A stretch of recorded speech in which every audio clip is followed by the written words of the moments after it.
นี่มันเครื่องอันใหญ่เพิ่นเอามาจากประเทศไทยแล้วก็เฮากะมาแจกให้เจ้าของเครื่องก่อนพี่น้องบรรจุดที่เฮาฝากรถเล็กๆน้อยๆในจิตน้ำใจบ้านเฮาทุกคนเลยเอาเครื่องอันใหญ่เพิ่นดังได้ยุได้ยุที่จะคนไหวงามเนาะเคยมาแต่ฟังถ่ายสบายดีผู้สาวสบายดีสิว่าจังไดเนาะมาฟังหน่อไม้อ๋อชื่อเจ้าจังไดจังไดเหรอจ๊ะมาพักน้ำไม้ชื่อเจ้าบ่สุนุโอ้งามเลยทุกคนเลยเพราะว่าบำไต่เห็นแต่คลิปอาจารย์พี่น้องวันนี้ได้เห็นตัวจริงงามเลยได้เป็นยังไง2 คนนี่สุดยอดคุณซูซีกันบ่สุดยอดเลยทางไงซอยกันได้ยี่บ่ได้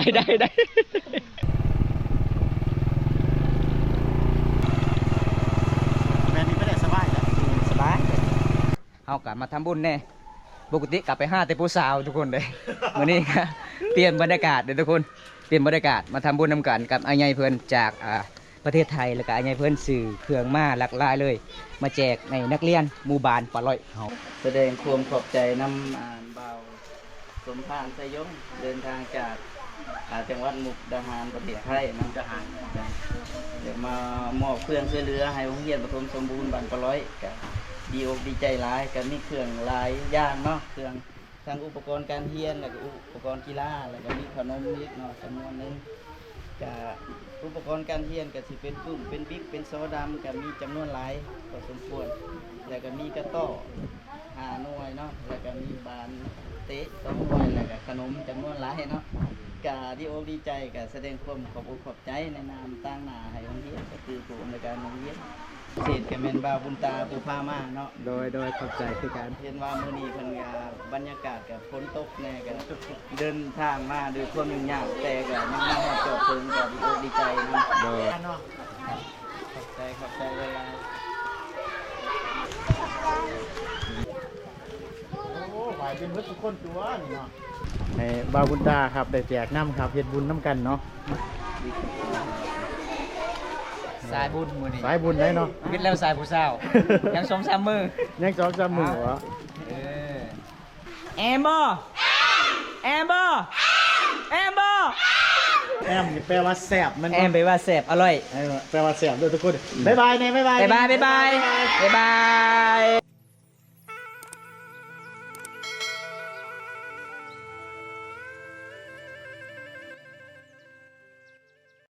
เอาทักทายสวัสดีทุกคนสบายดีบรรยากาศยามตอนเที่ยงทุกคนเลยเมื่อนี้บอมตากะสีมานัดกับพี่มันไปแจกแล้วก็ปึ้มไปแจกขนมในเขตชนบทหมู่บ้านสลอยพี่น้องเลยเพราะว่าโดนแล้วบริเห็นหน้ากันเขาบริพอกันทุกคนกับไอ้ใหญ่เพิ่นพี่น้องเมื่อนี้ว่าเฮากะสีเดินทางคนละพี่น้องตอนนี้บอมตากะสีรอท่าไอ้ใหญ่เพิ่นจุดหมู่บ้านสวงพี่น้องเลยเพราะว่าไอ้ใหญ่เพิ่นกะเดินทางแต่ประเทศไทยมันก็ซาทุกคนจะได้กับไปติดตามชมกันละพี่น้องนี่รถมาแล้วไปทางนี้นะจอดยืนก็ได้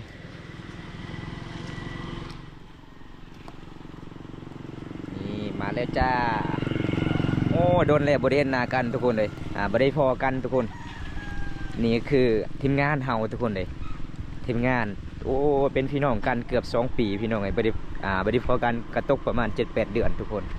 เฮากะสิเดินทางพุ่นละพี่น้องเดินทางไปมุ่งหน้าหมู่บ้านสลอยพี่น้องเลยเพิ่นกับเมืองนองเศรษฐบาลเมืองนองนอกชุดกับตัวเมืองสวัสดีครับไอ้สบายดีครับบ่าวโอ้โดนแล้วเห็นหน้ากันเนาะอุ้ยโดนอะไรผมไม่สิเป็นปีแล้ววะบันส่วนบันส่วน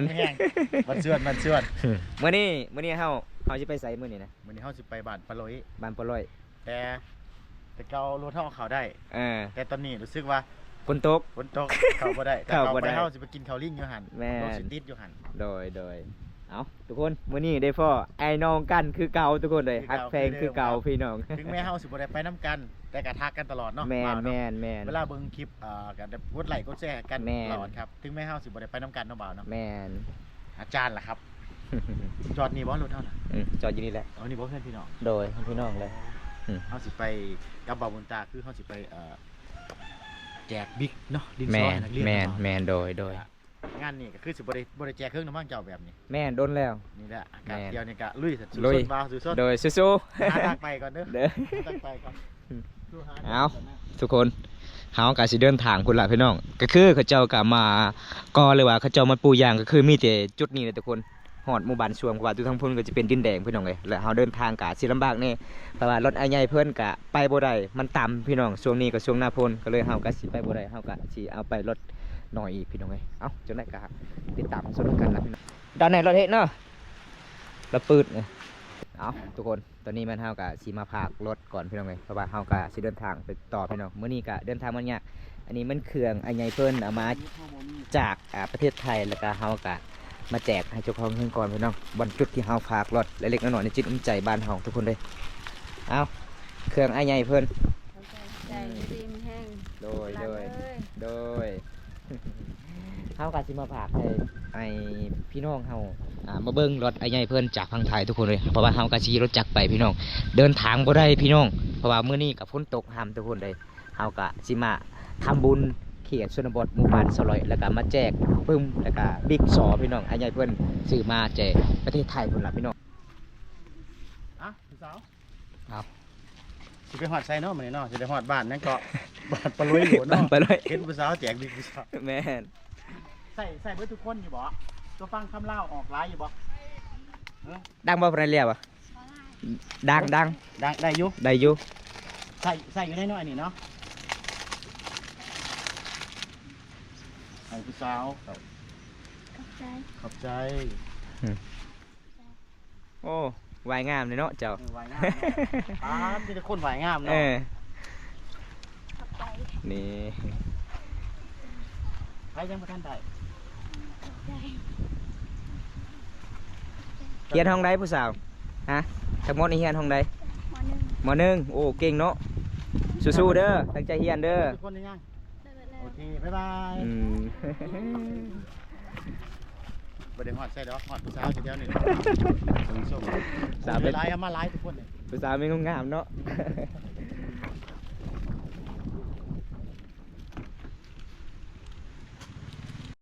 เอานายแก้ว ก็ตอบอีกอยู่ดีมัน เอา เอ้ย เอานายแก้วไหนขาโจะโดยเนาะ ได้ เอาทุกคนเลยเอากินข้าวกินน้ำแล้วเฮากะสิให้น้องเพื่อนกินขนมก่อนหลังจากนั้นเฮากะสิเดินต่อหมู่บ้านปลาลอยพี่น้องบอมตาครั้งแรกได้เข้าหมู่บ้านนี่แล้วก็สิได้ถ่ายคลิปแต่ละเทื่อบอมตาเข้ากับบ่ได้ถ่ายคลิปพี่น้องเดินทางไกลตลอดเลยพี่น้องอันนี้ก็คือเป็นหมู่บ้านช่วงใหญ่เลยเวลาเฮาขึ้นเฮือนขึ้นศาลเขาเจ้าก็ต้องยอพอข้าวให้กินมันเป็นตามประเพณี22ของ14สงครามเมืองกองบ้านเฮาทุกคนนี่ป่ะ เออ โอ้สบายดีไหมเท้า สวัสดีอยู่ดี จะไปไสนี่น่ะ เอาไม่เท่าไฟได้ ลูก ไม่ลูกไผ่ลูกเคย ลูกเคยมาแต่ฟังถ่ายสบายดีผู้สาว สวัสดี สิว่าจังไหนเนาะ มาฟังหน่อไม้ อ๋อซื้อเจ้าจังไหน เจ้าจังไดว่าซั่น มาพักน้ำไม้ซื้อเจ้าปะสุนุโอ้งามเลยทุกคนเลยเพราะว่าบำตาเห็นแตะคลิปอาจารย์พี่น้องวันนี้ได้เห็นตัวจริงงามเลยได้เป็นยังไงสองคนนี่ จังได สุดยอด คุณซูซีกันบ่ สุดยอดเลย ทางไฮซอยกันได้อยู่บ่ ได้เป็นยังไงน้องเส้นทางหมู่บ้านเจ้าไปได้อยู่บ่มื้อนี้ ไปได้แต่เจ้าตีข่อยไปได้นำได้เนาะ ไม่ได้ไปเบิ้ง เส้นทางยากบ่น้องขี้ต้มหลายบ่ เอาเห็นกับว่ายากมันจักไปไปเบิ้ง อ๋อโดย เอาเห็นกัน เอา เอาเป็นจะข่อยอุกแท้ ฮอดเด้อ จักไปได้ไปบ่ว่าซั่น คักเลยเนาะแม่เฒ่าเนาะทำไมเจ้าย่าวมาเลยเนาะ ไม่ได้ตัดเด้อ บ่ได้ตัดคันตัดแล้วกันน้อยเนาะอันนี้ไม่ย่าๆแบบนี้คือกินมันหลายมื้อจึงเบิดเนาะโอ้พี่น้องเอ้ยเพิ่นว่ากันเฮ็ดชั้นก็คือน้ำไม้มันแข็งไว้ก็เลยแม่เฒ่าเพิ่นก็สิมาตัดมันเป็นยาวๆเนาะมื้ออื่นมื้อก็ได้กินเนาะแม่เฒ่า โอ้พี่น้องเอ้ยใจดีหลายเด้อทุกคน แก่เรากินบ่ได้ อ๋ออีเมสาวนุบ่สนุนุบ่จะบ่นุโอ้อันนี้คืออีเมเพิ่นนี่คือสาวนุคนงามหมู่บ้านปลาลอยพี่น้องเอ้ยมีของฝากของต้อนเนาะ ของฝากของตอนแม่เฒ่านี่ก็ยาวคักชีวิตโดดเนาะ เพิ่นว่ากันเฮ็ดสั้นนี่เฮ็ดกินบ่ได้มื้ออื่นมื้อหืออันนี้สำหรับ2-3 มื้อเฮ็ดกินได้เด้เพิ่นก็เลยตัดมันยาวเด้ ความหมายคือตัดยาวนี่คือให้มันบ่ให้มันเหี่ยว แม่น อ้าวตัดสั้นนี่ตามคืนไปมันบ่แซ่บแม่นบ่ แม่น โอ้ อืม ความ เพิ่น รู้ใหม่ เพิ่นก็สูตรเก่งเลย อืม เอาเพิ่นว่าเอาทุงยากอ้ายมา มาพักหน่อไม้อีก เอาแล้วซื้อหน่อไม้ให้ เออ กินข้าวแล้วเรายังเอาหน่อไม้ให้อีกนะทุกคนได้บ่ธรรมดา จ้าเพื่อเรียบเพื่อแบบ เอาขึ้นเฮิงขึ้นศาสตร์เพื่อนก็มีของฝากของตอนทุกคนเลยมีแต่หน่อไม้บ้านเฮา เดี๋ยวเฮาก็มีของฝากให้เราคือกัน เออ นอกจากสิเป็นเดี๋ยวเอาของฝากให้เราคือกันแล้วคือสิกินเป็นอยู่น้องๆอาจารย์เนาะ โดย เมื่อเรียวยังไม่รวยโล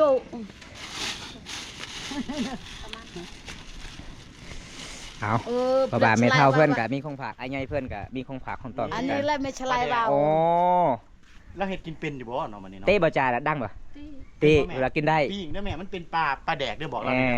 ม บางเทื่อญาติเพิ่นบ่เคยเฮ็ดกินนะนี่ของฝากเขาเด้อเราอยากได้ถุงน้ำเฮาบ่อะ โดย ฉลายเรา เราจะใส่หน่อไม้ เขาพักไปได้ไปเชียวเอ้ยไปได้อันก็อ๋อ นี่ของเจ้านะ โอ้ไหวงานไหม เดี๋ เนาะ ยวเฮาสิไปหาอยู่เพื่อนไปแหละเอาแม่โอ้ยสิเอาหน่อไม้แล้วหามากินเฮาสิเอาน้ำเราอยู่บ่เฮาบ่อยากได้นะ หมอยำมือแกงอยู่บันดงบ่มีบันดงเลย โอ้บ่มีบ่ เอาของฝากของตอนทุกคนเลยน้ำจิตน้ำใจบ้านเฮาสาวลาวเขตชนบทชุมพรบรูมังกรคือเป็นนี่พี่น้องมีหยังกะต้องแบ่งปันทุกคน จัดการให้เด้อ โอ้เป็นอยู่บ่สาวสนุจะเตะต่อนะ โอ้เราตีลังกาบับเราได้ เออ มาเป็ดในเอาจีแจก3 หมู่บ้านคนทุกคนเลย ให้เด็กๆพอดีเตะยามหนาวๆเอาขอบใจเด้อเอาพี่น้องเลยว่าใหญ่เพื่อนก็ซื้อมาแต่ประเทศไทยพี่น้องมาแจกในหมู่บ้านสวงแล้วก็ให้สนุกถือไปนำทุกคนเลยเพราะว่าเฮาก็สิเดินทางหมู่บ้านของสนุกพี่น้อง ได้เอามาให้เนาะแม่เนาะโอ้ยไปหาหมู่เมื่อยเนาะแม่เนาะบางแง่เรายังมาให้อยู่เด้อบางแง่บ่าว เออ มานี่แหละครับน้ำจิตน้ำใจของชนบทลาวเด้อทุกคนเด้อโอ้ มีหยังก็ให้เลย มีหยังเพิ่นกระตอนเนาะว่า แม่น คือว่าไงว่าผู้เฒ่าน่ะก็คล้ายๆกับบ้านเนาะคือเห็นลูกเห็นหลานมาในทางไกลเพิ่นอยากให้ได้กินเนาะ แม่น อยากให้เฮาได้กินเนาะ แม่ เราเอามาตอนขอบใจเด้อแม่เด้อขอบใจเด้อขอบใจเด้อ เนาะตอนนี้อาจารย์เพิ่นก็มาแล้วทุกคนเพราะว่าเฮาก็ไปกับอาใหญ่เพิ่นบ่ได้รถมันต่ำพี่น้อง ตั้ง อันนี้ก็สู้ๆทุกคน อยู่เดินทางไปคุยกับอาจารย์ไว้แล้วนะเฮามันสิเสียคำบอกเฮานะบอกกับเราไว้แล้วมาแต่หนาเฮาสิมาด้วยจ้า แมน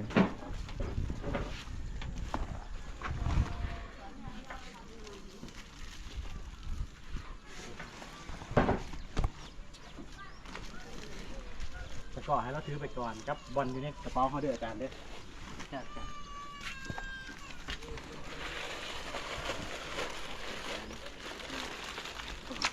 เดี๋ยวทำว่าพ่อเฮากลับไปซื้อเอาอยู่หันก็ได้แต่ในนี่ก็มีเต็มคือกัน อยู่นี่ก็มี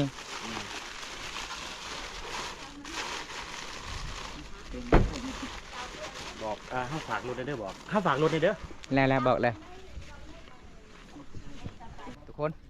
ตอนนี้ก็สิเดินทางต่อแล้วทุกคนเลยเพราะว่ารถใหญ่เฮากลับมาพักจุดนี้เฮาก็สิเดินทางหมู่บ้านปลาไหลบอมตาครั้งแรกจะได้เฮ็ดคลิปในหมู่บ้านนี้ทุกคนส่วนหลายบอมตาก็เดินทางผู้หลักพี่น้องแกงลีนบ้านผู้ไทยบ้านซื้อบ้านแกงอลองโดนแล้วบ่ได้เข้าหมู่บ้านสลอยพี่น้องมื้อนี้ก็ครั้งแรกเลยทุกคนก็เลย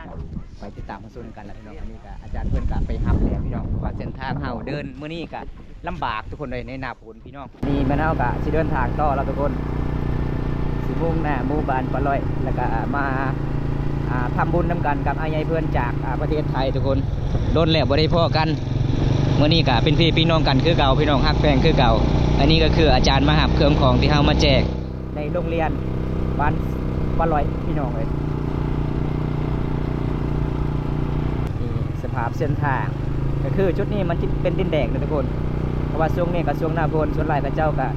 ซื้อมันสำปะหลังหลายก็เลยเฮาก็เดินทางมันก็สิลำบากแน่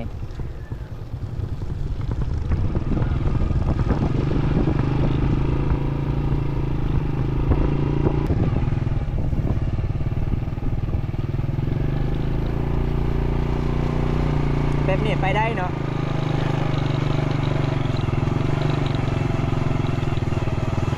แบรนด์นี้ไม่ได้สบายนะ สบายอย่ามันเป็นปุ่มคือทางคุณดีไปผู้ใดบานแล้วทุกคนเด็นี่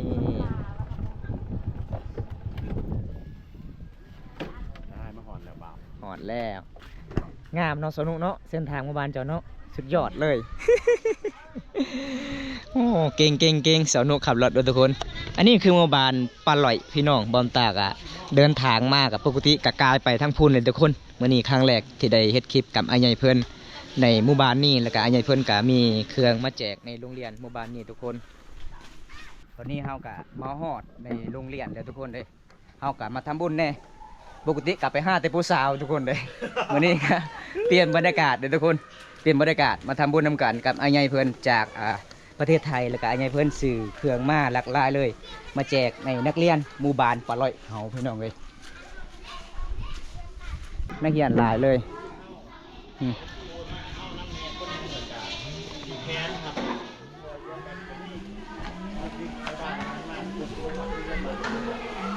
โอ้สบายดีจัน จ้าสวัสดี นี่ อันนี้คืออาจารย์สบายใจเนาะอาจารย์ ชีวิชัย ชีวิไซเนาะในหมู่บ้านนี่มีจักคนนักเรียนอาจารย์รวมทั้งเบิด รวมทั้งหมดในศกเสาหาเสาหกนี่มันทั้งหมดทั้งห้องเกียมมาตกอยู่70 คน71 คนนี่แหละ 71 คนโดยอันนี้คืออาจารย์กับทุกคนแล้วก็เข้ากันมาแจกแล้วก็ปึ้มสอพี่น้องกะสิได้พอหรือบ่มื้อนี้ 78 คนเนาะอาจารย์เนาะโอ้สิได้พออยู่ทุกคนเลยเพราะว่านักเรียนกะมาครบหน้าครบตาอยู่พี่น้องเป็นยังไงอาจารย์เดินทางมื้อนี้ โอ้สุดยอดบ่ คือบรรยากาศดีฝนตกพายุเข้า อ๋อ กะเซาหน้าหนาวเนาะ หน้านี่หนาวแห้งบ่ครับหนาวแห้ง เอานี่ก็นักเรียนมาแล้วทุกคนเขตชนบท สุขภาพนะฮะอยู่เผากองไฟเรื่อยๆแล้วช่วงหนาวนะ แม่นหมู่บ้านเราติดกับแสดงลาวินามเนาะก็เลยมันหนาวแฮง แม่นคิดกับชายแดนเนาะ แม่น แม่นบอกอาจารย์บริวิตคือคนอาจารย์จากผู้เรียนมาใส่ธรรมดามากก็ได้เนาะอาจารย์เนาะได้ยิบตามสภาพเนาะขอให้แม่เรียนเนาะ โอ้สมัครเนาะนี่นักเรียนเขตสะดวกบ้านนอกก็นี่แหละทุกคนเสื้อผ้าดุ้งกับบ่มีทุกคนเลยเอาตอนนี้อายายเพื่อนกะเอาออกเครื่องของแล้วพี่น้อง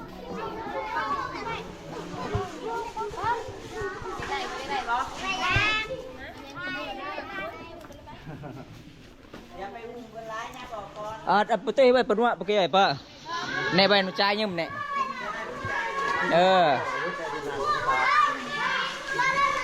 จะพวนในฮอตลอยปะ อันละเศร้า6 อัน โอ้เรือพอดีเลย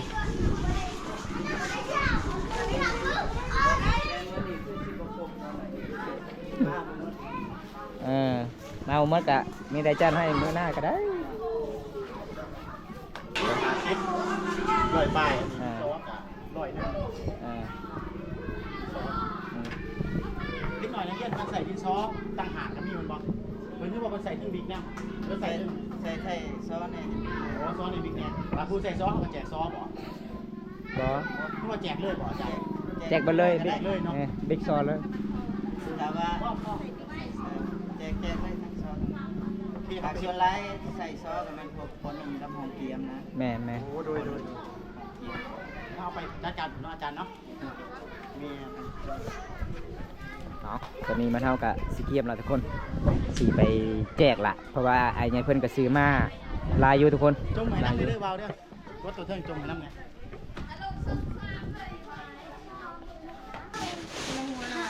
มีขนมน้ำไหนเข้าไปแวะซื้อไปเจอใครเกาะ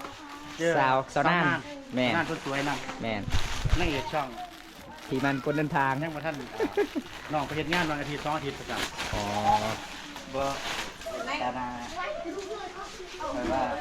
ให้จะถ่ายถูกในก้อนเลย ถ่ายรูปก่อน แล้วหลังจากนั้นเราจึงถ่ายเนาะ โดย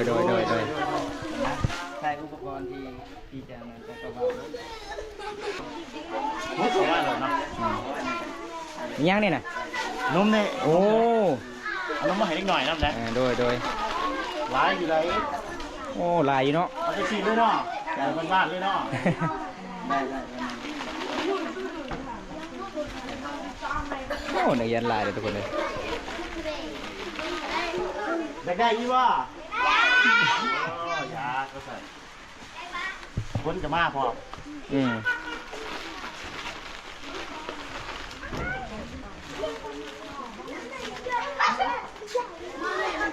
เห็นเบา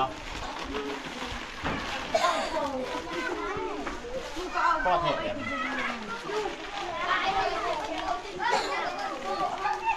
คือเข้าน่ะบริมีแนวว่างเลยทุกคนนะกับแบบบ้านๆเล็กกับแบบบ้านๆเลย สบาย ว่างแบบบ้านๆแน่นอนกันเนาะ จ้าเนาะก็ก่อนอื่นก็แสดงความขอบใจนำอ่านเบาสมภารสยงเดินทางจากจังหวัดมุกดาหารประเทศไทยน้ำทหารเดี๋ยวมามอบเครื่องช่วยเหลือให้โรงเรียนปฐมสมบูรณ์บ้านปะร้อยก็ดีอกดีใจหลายก็มีเครื่องหลายอย่างเนาะเครื่องทั้งอุปกรณ์การเรียนแล้วก็อุปกรณ์กีฬาแล้วก็มีขนมนิดหน่อยจำนวนหนึงก็อุปกรณ์การเรียนก็สิเป็นปุ่มเป็นบิ๊กเป็นโซดำก็มีจำนวนหลายพอสมควรแล้วก็มีกระต้อ5 หน่วยเนาะแล้วก็มีบานเตะ2 หน่วยแล้วก็ขนมจำนวนหลายเนาะก็ดีอกดีใจก็แสดงความขอบอกขอบใจในนามตั้งหน้าให้โรงเรียนก็คือผู้อำนวยการโรงเรียนแสดงความขอบอกขอบใจนำบ่าวสมภารสยง ขอบใจอาจารย์ที่กันเด้อขอบใจอาจารย์ทั้ง2 คนด้วยขอบใจอาจารย์ด้วย กับพิเศษก็แม่นบ่าวบุญตาปูพามาเนาะ โดยขอบใจคือกัน เห็นว่ามื้อนี้เพิ่นก็บรรยากาศก็ฝนตกแน่ก็เดินทางมาด้วยความยุ่งยากแต่ก็ยังมาฮอดจบถึงก็ดีอกดีใจเนาะ โดย เนาะก็ดีอกดีใจแทนน้องน้อยนักเรียนที่ได้รับเครื่องอุปกรณ์ช่วยเหลือนี้แล้วก็ขอบคุณขอบใจหลายๆทั้ง2 บ่าวนะทั้งบ่าว โดย บ่าวสมภารใจเยอะเนาะขอบคุณขอบใจหลายขอให้ผู้มาสมเสริมเนาะ เก่งดีนะ2 คนน่ะเก่งดีเนาะ นอกเลยได้เออเราไปได้เลย เออ มายังกันมาร ายงานหมด มาเลย โอ้แล้วมีสมุดเสียงไว้ในเสือพ่อยานเสียบ่เฮ้ย เออหมดเลย มา เอาทุกคนเลยเขียนสำรวจบ้านเฮานักเรียนส่วนหลายแต่บ่มีเสื้อผ้ามีทุกคน มีแต่ห้องเกียงหมดก็หา โอ้มีแต่เตรียมหอดปอหาแม่อันนี้ก็ต้องนอนเลยปอหาไว้ได้เห็นบ่ แม่นปอก็4ก็หา โอ้ ก็ ก็ จั จะ ง ปอหาเราแจกเครื่องให้น้องๆนักเรียนบ้านปะโลยกับพอมากก่อนอาจารย์แล้วว่าจะขายมากผมไม่ใจได้หน่อยนึงนะเพราะว่า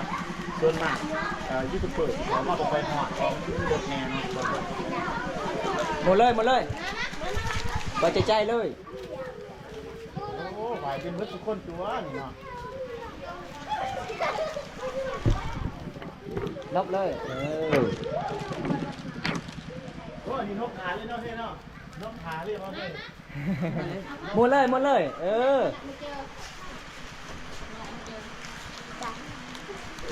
แล้วนี่เพื่อแจกแก้วเลยเนาะเนาะ เนี่ยแจ๊กเดี๋ยวในเอ็ดเลยเนี่ยแก เป็นอยู่ที่พวกมึงเพื่อนแล้วมีกระเป๋าขาดอยู่ครับ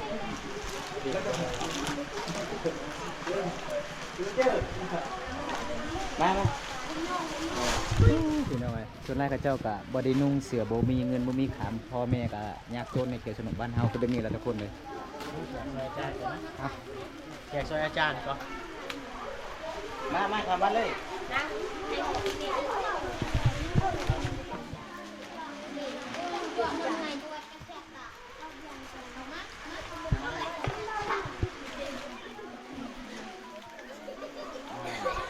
โอ้เก่งทรงผมโคตรเท่เลยเจ้า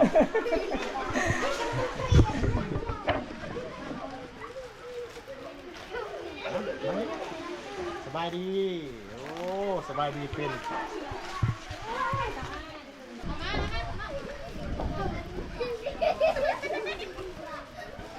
ที่เราวัดวันจันทร์ที่เรา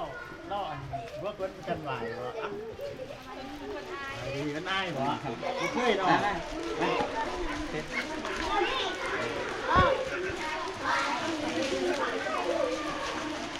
นะผมมาหน่อยนะเดี๋ยวสบายดีโอ้ งามได้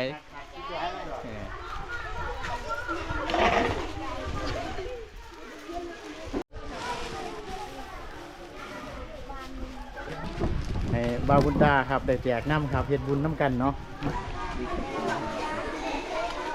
ส สายบุญมื้อนี้ สายบุญได้เนาะ คิดแล้วสายผู้สาวยัง2-3มื้อ ยัง2-3มื้อวะ เออ สายบุญได้มื้อนี้เป็นสายบุญว่าซั่น แม่น นี่ครับเล็กน้อยก็ยิ้มครับโอ้มีผู้ใหญ่2เนาะนอกนั้นไปเป็นผู้สาวเบิดแล้วว่าจ้ะไปเฮ็ดงานเบิดแล้วบ่ ใช่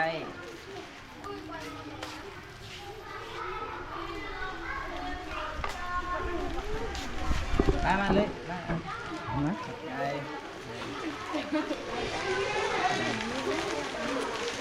ดีเลยเนาะ นี่ก็คือบรรยากาศครับทุกคนบรรยากาศเนาะ เฮ้ย ฝนตกครับเล็กน้อยแล้วก็บ่ทันคุณกับเรื่องแบบนี้ปานใดเนาะบ่คุณเลยแน่คุณ3คนพุ่นเราม่วนอยู่พุ่นเราอาย3คน เศร้า โอ้อันนี้ผู้สาวได้เนาะนี่เนาะผู้สาวหน่อยเนาะ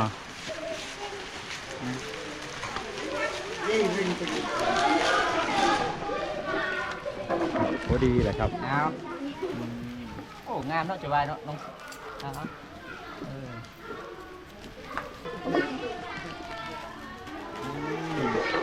ออ คือปื้มขี่เรือกับบิ๊กขี่เรือนี่ก็ให้อาจารย์จัดการตามสมควรเลยเด้ออาจารย์เด้อ ใช่ใช่ เดี๋ยวแต่อาจารย์สิเฮ็ดจังได ยังมีนักเรียนขาดอยู่ ยังมีขาดอยู่เนาะอาจารย์เนาะก็ให้อาจารย์จัดการเลยครับเพราะว่าผู้ดีนักเรียนมากะคือว่านักเรียนขาดเคินย่ำมีอยู่อาจารย์ก็จัดการเลยเด้ออาจารย์เด้อ ใช่ใช่ โอเคเนาะเฮากะสิขอขอบคุณอาจารย์เนาะสิปิดคลิปแล้วเนาะจังเฮาจังไปเลาะเนาะ โดย กะขอขอบคุณอาจารย์ทั้ง2ทั้ง3เด้ออาจารย์เด้อเพราะว่าสิเป็นอาจารย์ผู้หญิงผู้ชายเนาะขอบคุณที่น้องๆนี่คือเพิ่นต้องเข้าจักโมงเกาะโรงเรียนนี่ 2 โมง 2 โมงตอนนี้บ่ทันฮอดเนาะบ่าวเนาะฮอดบ่ แม่ยังบ่ฮอด ยังบ่ฮอดแต่ว่าอาจารย์บอกให้มาก่อนเนาะ จ้ะ ให้เพิ่นอันมาก่อนเพราะว่าสิมาแจกเครื่องแจกของว่าซั่นก็เลยก็ขอบคุณอาจารย์นะครับเนาะขอบคุณหลายๆเด้ออาจารย์เด้อขอบคุณหลายๆขอบคุณหลายๆครับ แอมบ่แอมบ่แอมบ่โอ้เพิ่นว่าแซ่บหลายเด้อทุกคนเด้อแอมบ่แอมบ่โอ้ยพี่น้องเอ้ยน้องๆว่าแซ่บหลายเด้อพี่น้องเอ้ยแอมก็คือแซ่บเด้อพี่น้อง ภาษาเจ้าเด้อ แอมบ่แอมบ่แอมบ่ แอมนี่แปลว่าแซ่บมัน แอมไปว่าแซ่บอร่อย แปลว่าแซ่บเด้อทุกคนบ๊ายบายเนี่ยบ๊ายบาย บ๊ายบายบ๊ายบายเอาทุกคนมื้อนี้บอมตากับบ่มีหยังหลายสิพา FC เด้อครับชมคลิปนี้แต่ต้นจนจบเพราะว่าเฮาก็เดินทางกับอ้ายใหญ่เพิ่นจากประเทศไทยก็เพื่อมาฮอดหมู่บ้านนี้ก็ลำบากพี่น้องเอ้ยเส้นทางเฮาก็ต้องใจเกินร้อยเพราะว่าให้เด็กๆเรียนรับรู้พี่น้องแล้วก็เรียนให้เก่งพี่น้องเอ้ยในเทศบาลเมืองน้องเฮาก็คือเป็นโรงเรียนปานร้อยพี่น้องน้องที่สุดเก่าตัวเมืองได้บอมตาก็อ้ายใหญ่เพิ่นจากทางไทยก็มามอบในครูอาจารย์ในทุกคนเลยเพราะว่าบอมตาก็ดีใจนำก็ขอบคุณFC หลายๆคนที่เข้ามาติดตามรับชมคลิปนี้เป็นแต่ต้นจนจบก็ขอให้อยู่ดีมีแรงขอให้ร่ำให้รวยทุกคนเลยเฮาก็ยังสิเดินทางต่อเพื่อหลักพี่น้องหมู่บ้านภูมิมีคลิปหน้าพบกันใหม่ทุกคนเลยขอกล่าวคำว่าสบายดีเด้อบ๊ายบาย